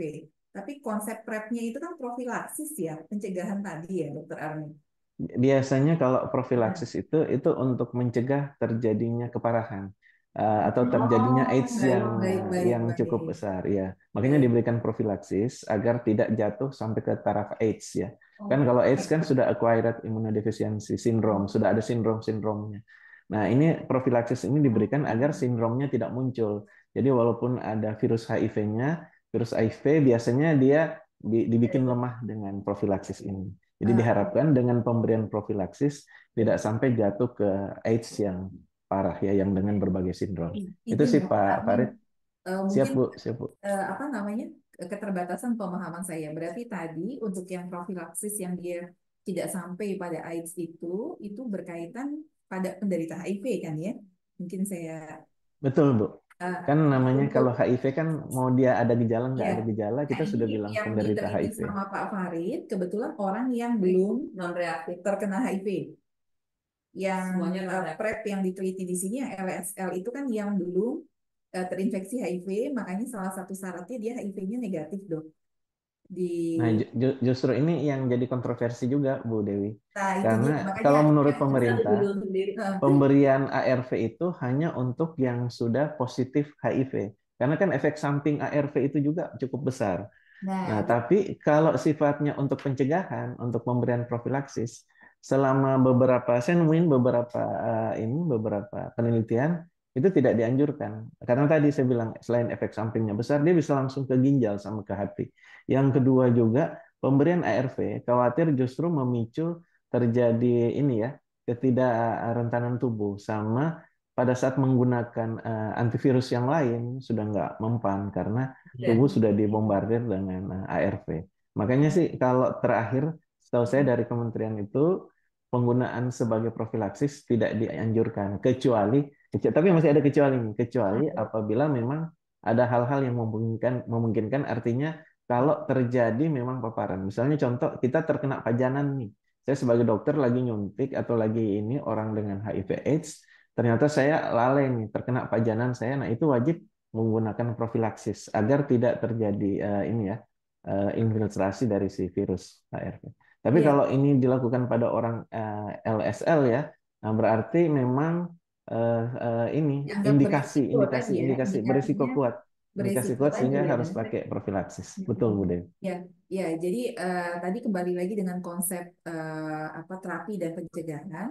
Artinya untuk yang di penelitiannya Pak Farid itu lebih kepada konsep pencegahannya ya dok ya, bukan terapinya, Iya, betul, Bu. gitu ya. Berarti Pak Farid Untuk harus konsisten. Kalau untuk konsisten pencegahan, pencegahan pencegahannya semua. gitu ya. Jangan Ya. masukkan, jangan masukkan konsep terapi ya di sini ya. Nah, gitu Makanya tadi maksud saya. Pak Toha jadi bingung juga kok ada konsep Ya, terapi. ya. Padahal ini kan Betul. ini Iya, memang ke pencegahan. Makanya iya, ini yang tadi perlu dikelirkan begitu ya.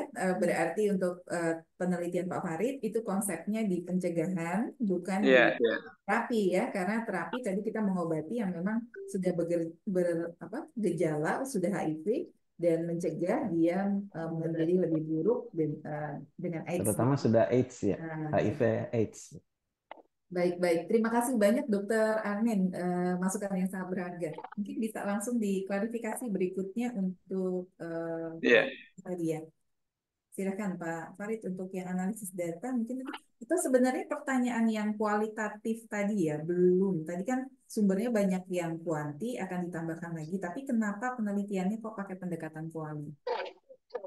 Iya, terkait dengan pendekatan akuali karena memang dari awal ini sudah menjadi pertimbangan ya Pak Toha ya. Apakah saya memulai ini untuk pendekatannya kualitatif atau kuantitatif gitu. Cuma yang menjadi pertimbangan besar adalah karena pertama informan ini adalah orang-orang yang eksklusif gitu. Artinya ketika saya memulai ini dengan kuantitatif, artinya akan ada besaran sampel dalam penelitian ini yang mungkin jumlahnya itu bisa di atas 20 atau 30 gitu dan ini akan menjadi eh, bukan penghambat ya mungkin menjadi keterbatasan saya nanti.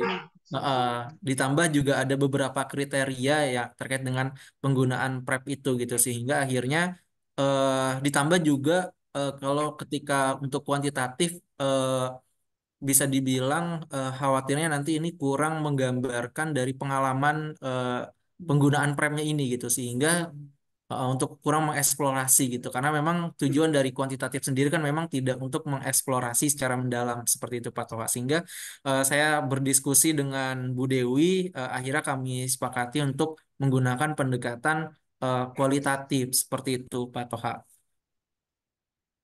Iya, tapi ada rencana untuk tadi pertanyaan yang salah satunya apakah ada rencana ingin melakukan penelitian yang lebih penelitian lebih lanjut yang dengan metode kuantitatif mengingat tadi yang Anda sampaikan lebih banyak data-data kuantitatif. Saya di 2002. Iya, terkait dengan motivasi untuk ada penelitian lanjutannya, jujur memang saya masih memiliki motivasi lebih ya Pak Toha ya untuk benar-benar tahu gitu karena dari sini menjadi membuat saya jadi apa ya bisa dibilang lebih gregetan gitu. Ini seperti apa sih sebetulnya gitu sehingga memang menjadi motivasi lebih bagi saya untuk melanjutkan penelitian-penelitian lain gitu terkait dengan PrEP. Bahkan Bu Dewi dan Bu Ade juga nampaknya udah dari awal pas bimbingan sudah jor-joran mengatakan bahwa ayo nanti kita bikin penelitian yang lain nih yang apa namanya yang terkait dengan PrEP ini gitu pada LSL gitu dan saya semangat juga sebetulnya gitu apalagi mungkin nanti jika seandainya Allah meridhoi gitu ya Pak Toha untuk saya bisa melanjutkan lagi mungkin ke jenjang berikutnya mungkin ini bisa menjadi topik saya selanjutnya gitu untuk lebih mendalam lagi seperti itu Pak Toha. Ya sebenarnya sih kalau usul saya atau saran memang perlu di mumpung masih apa ya masih baru lah jadi bisa dilakukan penelitian lebih lanjut. Nah, formatnya mungkin dari universitas yang itu apa yang lebih banyak mendanai Anda di lapangan. Pak Farid ada akses atau banyak akses dengan LSM di sana yang mengenangani ini enggak? Menangani Iya, ya. Alhamdulillah untuk akses sangat mudah Pak Toha karena memang Iya. pekerjaan saya saat ini sangat berhubungan dengan para Iya, LSM iya. di Kota Tangerang. Iya. Jadi kalau mau lanjut penelitian, syukur-syukur ya untuk S3 misalnya. Amin. Nah, tapi kan itu kan tadi menyangkut masalah biaya. Ini kan di universitas kan banyak tawaran untuk penelitian biasanya, ya dari beberapa sumber kan. Nah, mungkin Pak Farid sebagai mitra gitu untuk di lapangannya baru udah, karena itu di lapangan itu sudah tahu. Itu aja. Makasih. Apalagi tadi yang belum ya?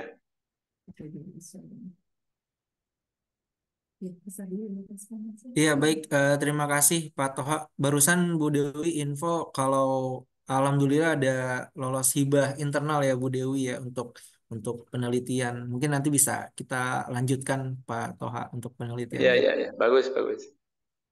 Iya, Pak Toha. Sementara nanti kami lanjut untuk tadi kan ada beberapa aspek yang digali berkaitan dengan ketakutan, kecemasan dan lain sebagainya.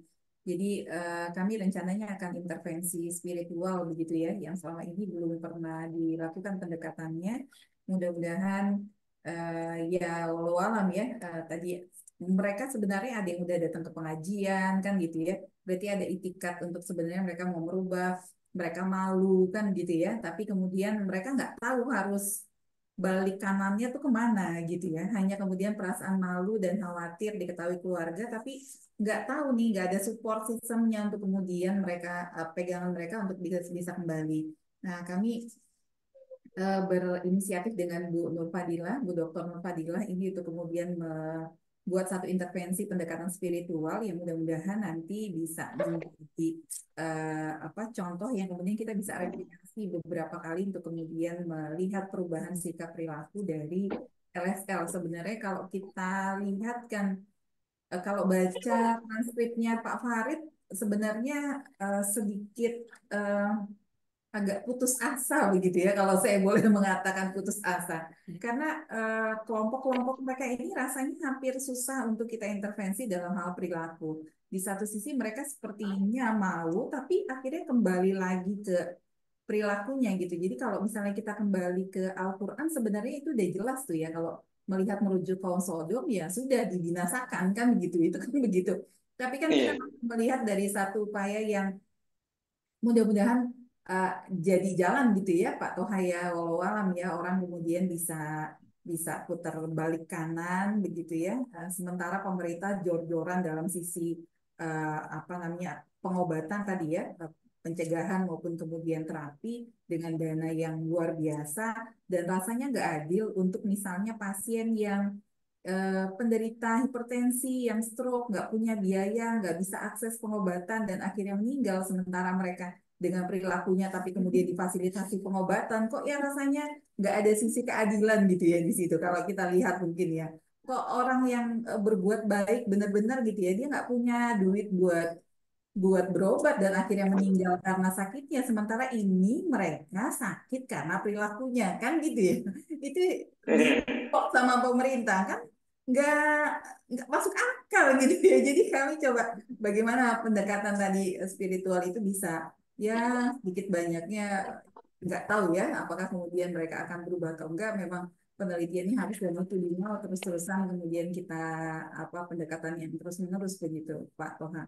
Mudah-mudahan yang kecil dan terus bisa dilakukan bisa berdampak gitu. Mungkin juga bisa kasih masukan dari Dokter Amin ya. Apakah Iya mungkin Bu, juga untuk izin teman-teman Bu. di RSU di Kota Bogor kita bisa intervensi itu teman-teman di apa namanya HIV-nya ya. Di sana kan ada PDP-nya ya dok ya di RSU. Betul Bu, betul. Nah, Udah apakah masuk program. Mungkin saya nambah dikit Bu. ya iya Sebenarnya betul Bu. Ini jadi satu ironi juga bagi kita ya. iya Di iya. satu sisi ini kan berhubungan dengan perilaku ya. Bahkan kalau di dalam agama kita ya, kita sebagai seorang Muslim ya, itu perilaku yang diharamkan oleh Allah Subhanahu Wa Taala. Tapi karena ini sifatnya sudah mendunia Bu, sehingga Betul. ini kan jadi programnya WHO dan Global Fund. Dulu ada Global Fund, ini jadi program dan ada beberapa negara berkembang termasuk Indonesia memang mendapatkan mendapatkan bantuan juga ya, sehingga mungkin pemerintah Indonesia juga mau tidak mau ya harus menjalankan program ini. Nah, kalau kita kembali ke prinsip three burden disease loh, mungkin kita tahu bahwa ada dua penyakit yang saling beriringan. Pertama penyakit menular dan penyakit tidak menular. Terus akhirnya muncullah yang ketiga yaitu gabungan antara penyakit menular dan tidak menular. Apalagi terakhir kemarin pada saat COVID kita tahu ya bahwa kasus-kasus penyakit tidak menular itu justru naik. Kayak hipertensi, diabetes, itu akhirnya naik hampir antara penyakit menular dan tidak menular itu hampir jadi setara. Dan Indonesia sebagai negara berkembang, kita jumlah penyakit menular kita masih cukup tinggi ya. Termasuk kita belum bisa menyelesaikan kasus-kasus TB, bahkan kemarin kasus-kasus penyakit menular yang kecil-kecil aja ya, itu masih terjadi di Indonesia. Tetapi ya inilah namanya kita negara berkembang, apalagi sekarang banyak terjadi kasus-kasus juga yang membuat kita prihatin ya. Termasuk kemarin ada ini program pemerintah tentang stunting, wasting dan sebagainya. Nah, untuk HIV/AIDS ini masih menjadi satu ini ya Bu ya, satu tujuan utama pemberantasan penyakit menular. Makanya saya bilang kalau tadi Bu Dewi menyayangkan ya, harusnya kok kenapa orang yang sakit kayak hipertensi, diabetes itu bukan berhubungan dengan perilaku menyimpang, tapi kok justru tidak maksimal. Sedangkan orang yang berhubungan dengan perilaku menyimpang itu bahkan anggarannya jor-joran, betul Bu. Nah, tapi jangan lupa juga bahwa penyakit tidak menular itu berhubungan juga dengan perilaku juga Bu. Artinya pola hidup sehat itu tidak terjamin. Nah, ini sama sebenarnya Bu. Tapi kalau bagi saya, apalagi ini saya ASN, ya mau tidak mau kita mendukung program pemerintah. Kembali lagi ke tadi tree burden disease, kita harus mengobati penyakit semua sisi, mulai dari penyakit menular, tidak menular, bahkan yang berhubungan dengan keduanya. Kalau bagi saya sih, kalau memang ini mau diteruskan untuk penelitian lebih lanjut untuk Pak Farid, sangat bagus, apalagi betul berhubungan dengan LSL. Saya beberapa kali, dulu saya pernah pegang program HIV/AIDS, yang paling sensitif banget itu LSL. Kalau orang penasun, pengguna jarum suntik, tertular HIV-nya dari jarum suntik, kemudian juga yang sering ini ya free sex ya, itu lebih mudah. Tetapi begitu sudah berhubungan dengan sesama jenis, LSL, bahkan sampai lesbian, sampai homoseksual itu paling paling sulit. Dan biasanya pendekatan mereka itu kalau mau pendekatan dengan keluarga yang di komunitasnya, bukan keluarga ini ya, bukan keluarga bapak ibu, itu agak sulit. Keluarga di komunitasnya. Jadi mereka itu punya komunitas yang sudah dianggap seperti keluarga. Nah, kita pendekatannya memang harus melalui keluarga di komunitasnya agar lebih dekat. Gitu sih, Bu Dewi. Terima kasih. Ya, baik. Terima kasih, Dokter Amin. Kita kayaknya nggak akan habis dibahas diskusi ini, ya. Karena ini menarik sekali itu kemudian terus dibahas dengan kondisi kita seperti ini. Banyak sekali memang PR yang harus dikerjakan begitu ya oleh negara kita yang masing-masing sih mungkin bisa berbuat dengan sesuai dengan kapasitasnya. Terima kasih banyak, Dokter Amin. Kita lanjut, masih ada satu penguji terakhir, nanti ketinggalan ya. Ibu Dokter Nur Fadilah yang Pak Toha sudah, Pak Toha izin, mohon maaf. Masih ada mungkin? Masih ada Pak Toha? Cukup, Bu. Oke, baik. Terima kasih Bapak. Lanjut Bu Dr. Nur Fadilah yang sudah setia menemani dari proposal sampai dengan akhir. Silahkan Ibu. Alhamdulillah. Bismillahirrahmanirrahim. Assalamualaikum warahmatullahi wabarakatuh. Waalaikumsalam warahmatullahi wabarakatuh. Kedengaran? Kedengaran nggak? Pak Toha apa kabar? Pak Toha, suara saya kedengaran nggak Pak Toha? Iya, iya. Ya. Pak Toha sehat ya. Banyak yang titip salam buat Pak Toha. Ya, terima kasih. Selalu Pak Toha sama keluarga. Oke, saya melengkapi aja tadi udah banyak banget yang diberikan masukan ya. Dan saya juga sudah banyak terlibat dari awal. Nah, mungkin yang pertama untuk tindak lanjut riset ya. Karena tadi kan dijelaskan kesulitan mendapatkan informasi salah satunya sehingga pilih pendekatannya kualitatif ya, pendekatannya kualitatif. Nah, mungkin rekomendasi nanti boleh dituliskan di saran untuk riset lanjutan itu tadi yang pertama kuantitatif oke. Jadi mungkin survei gitu ya, transaksional, kemudian bisa anonimus. Jadi tidak harus minta data nama misalnya gitu ya. Tadi kita tahu perilakunya atau apa variabel-variabel yang tidak dan mungkin juga bisa online. Jadi tidak harus ketemuan supaya mereka lebih terbuka mungkin ya. Mungkin salah satunya caranya untuk mendapatkan data lebih banyak. Kemudian untuk Puskesmas Cibodasari kalau tadi disarankannya itu di puskesmas yang lain membuka layanan PrEP dan melayani LSL, kalau saya malah berpikir ini justru kekuatan nih buat Puskesmas Cibodasari. Jadi kita berikan saran supaya mereka menjadikan PrEP ini misalnya sebagai program unggulan atau apalah gitu ya, karena memang dia kelihatan bagus nih ditunjang dengan hasil risetnya juga. Kemudian saran juga untuk materi edukasi tadi terkait dengan informasi bahwa sebenarnya hampir semua responden informan kita itu khawatir ya. Tadi kan dia berangkatnya tuh dari kekhawatiran tadi. Jadi mungkin locus of control-nya itu emang um, udah mulai internal ya. Udah introvert nih orang-orang yang lapisan otak dalam nih. Jadi dia memang udah aware, tapi mungkin untuk membangun lebih kuat lagi kesadaran itu tadi, consciousness sama awareness-nya itu, karena mereka yang berperilaku seperti itu gitu ya pada populasi kunci tertentu itu tadi. Tapi pada saat yang sama juga kita meningkatkan edukasi selain resiko khawatir resiko tadi juga si efek samping tadi gitu. Jadi mereka udah siap mental gitu, sehingga nanti nggak usah komplain lagi, dia udah tahu nih resikonya akan seperti ini ya, gara-gara perilakunya dia sendiri kan gitu. Di edukasinya materi untuk itu dikasih highlight misalnya gitu, diulang-ulang. Kemudian untuk kesimpulan, tadi kita sempat diskusi ya, simpulan itu sudah baik, tapi jangan sampai mengulang hasil. Jadi jangan menggunakan kalimat yang sama. Jadi mungkin perlu lebih dielaborasi. Dan kalau tadi Bu Dewi sampai nanya, ini sih solusinya apa dong gitu ya?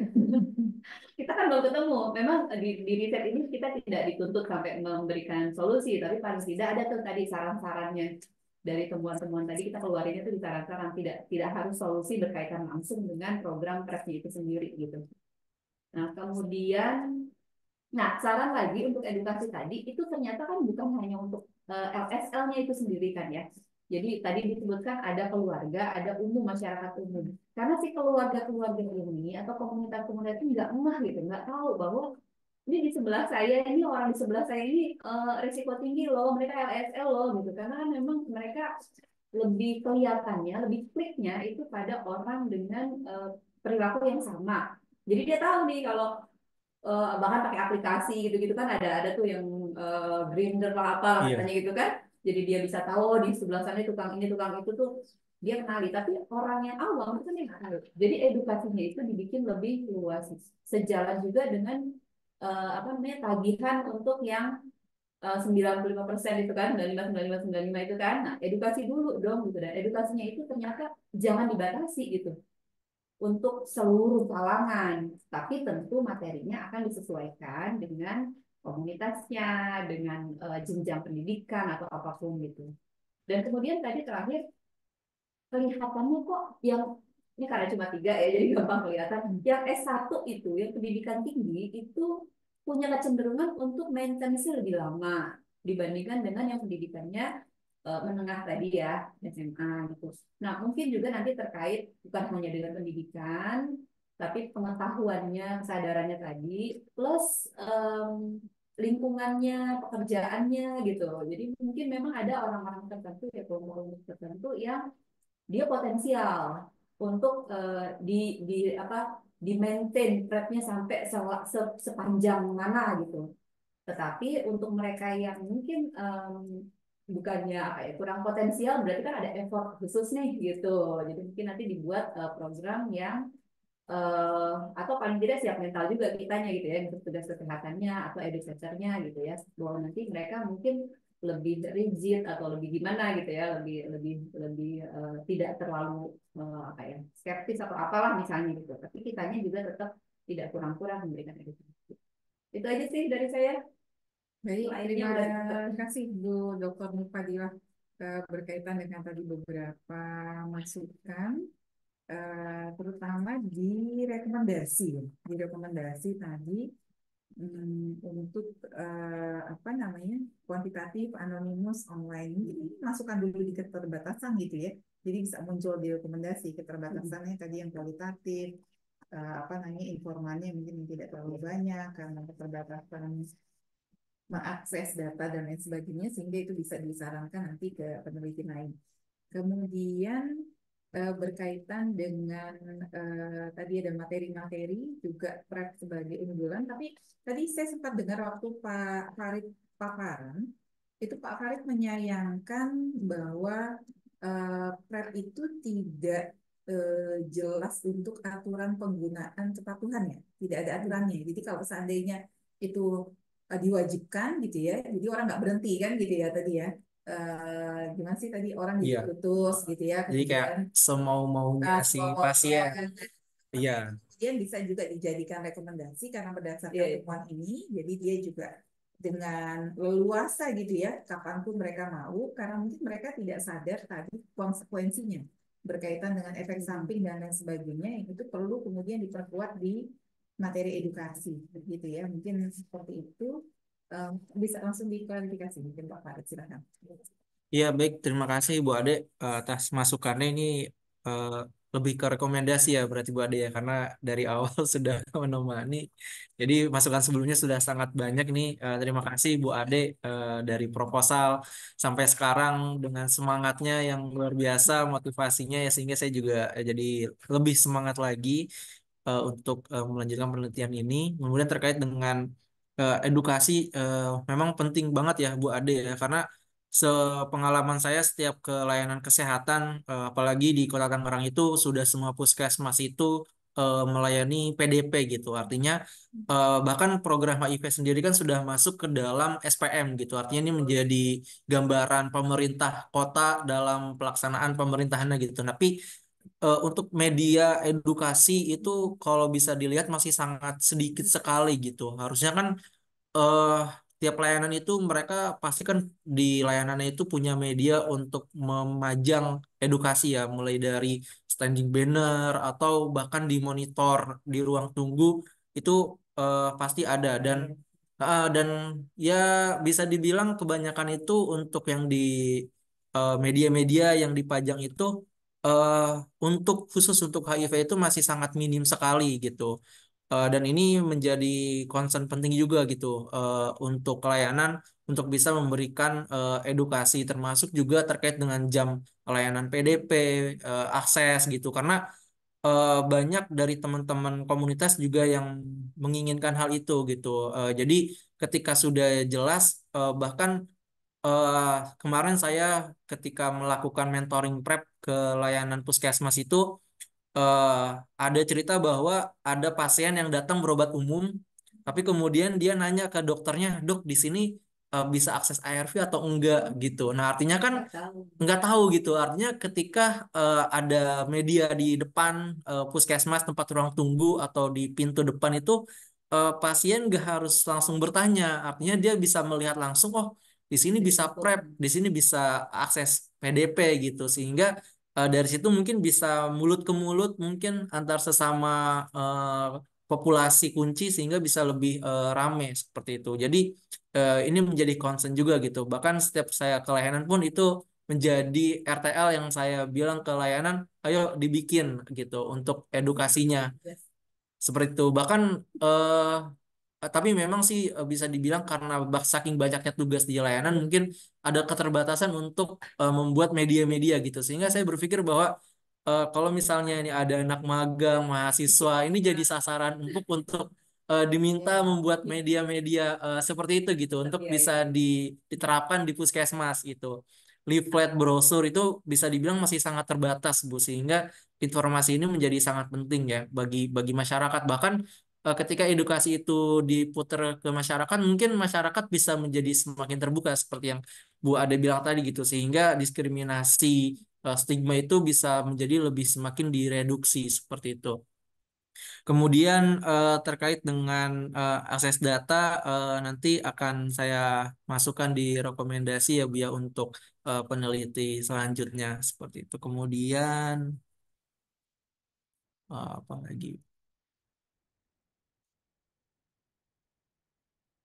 Ya itu ya Bu ya.